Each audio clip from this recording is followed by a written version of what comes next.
சென்னை உயர்நீதிமன்றத்தை தமிழ்நாடு உயர்நீதிமன்றம் என்று பெயர் மாற்ற சட்டசபையில் தீர்மானம் நிறைவேற்றப்பட்டது. தமிழக சட்டசபையில் திங்களன்று கூட்டுறவு, உணவு மற்றும் பாதுகாப்புத்துறை மானிய கோரிக்கைகள் மீதான விவாதம் நடந்தது. அப்போது முதல்வர் ஜெயலலிதா தமிழ் வளர்ச்சி குறித்து தனி தீர்மானம் கொண்டு வந்தார்.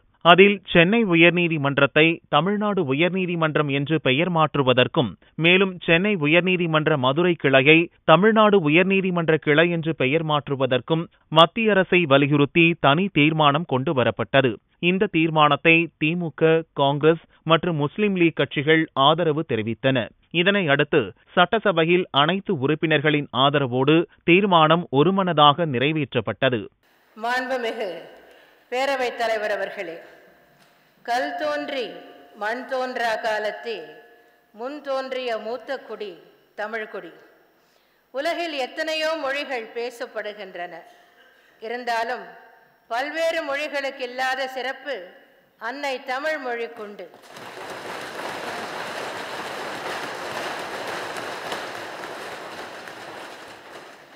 வார்த்தைக்கு பஞ்சமில்லா மொழி தமிழ் மொழி. தமிழ் சொல்லுக்கு தனி ஓசையுண்டு. எண்ணமெல்லாம் ஈர்க்கும் திறனுண்டு. இன்னும் எத்தனையோ சிறப்புகள் உண்டு. இயல், இசை, நாடகம் என்று முத்தமிழாய் பிரித்து மொழியில் தனித்தன்மையை பழந்தமிழ் பெரியோர்கள் உண்டாக்கினர். யாழின் இனிமையோ குழலின் நாதமோ என்று வியந்திடும் வண்ணம் அழகிய சொற்களை கொண்ட மொழி தமிழ் மொழி. பல்லாயிரக்கணக்கான ஆண்டுகளுக்கு முன்பே கடல் கடந்து உலகமெங்கும் வணிகம் புரிந்து வரலாற்றை படைத்த நாடு தமிழ்நாடு.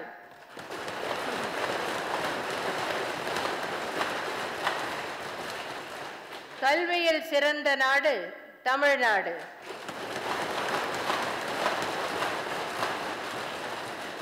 அறம் வளர்த்த நாடு தமிழ்நாடு. தியாகம் பிறந்த நாடு தமிழ்நாடு.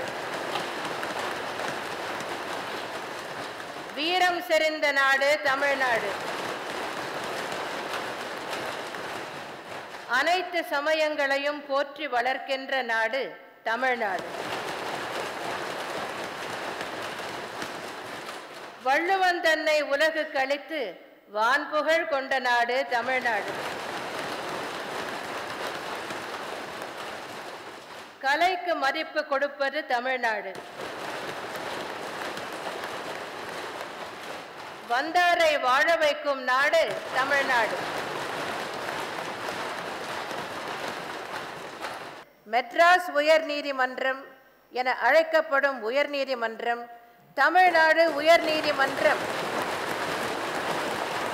என அழைக்கப்படுவதே சரியானது என்பதால் மக்களவையில் மத்திய அரசால் கொண்டுவரப்பட்டுள்ள சட்ட முன்வடிவில் சென்னை உயர் நீதிமன்றம் என்பதற்கு பதிலாக தமிழ்நாடு உயர் நீதிமன்றம் என்று மாற்றம் செய்யப்பட வேண்டும் என மத்திய அரசை இந்த மாமன்றம் கேட்டுக்கொள்கிறது. இந்த தீர்மானத்தை இம்மாமன்றம் ஒருமனதாக நிறைவேற்றி தர வேண்டும் என்று அனைத்து மாண்புமிகு உறுப்பினர்களையும் மாண்புமிகு பேரவைத் தலைவர் அவர்கள் வாயிலாக கேட்டுக்கொண்டு அமைகிறேன்.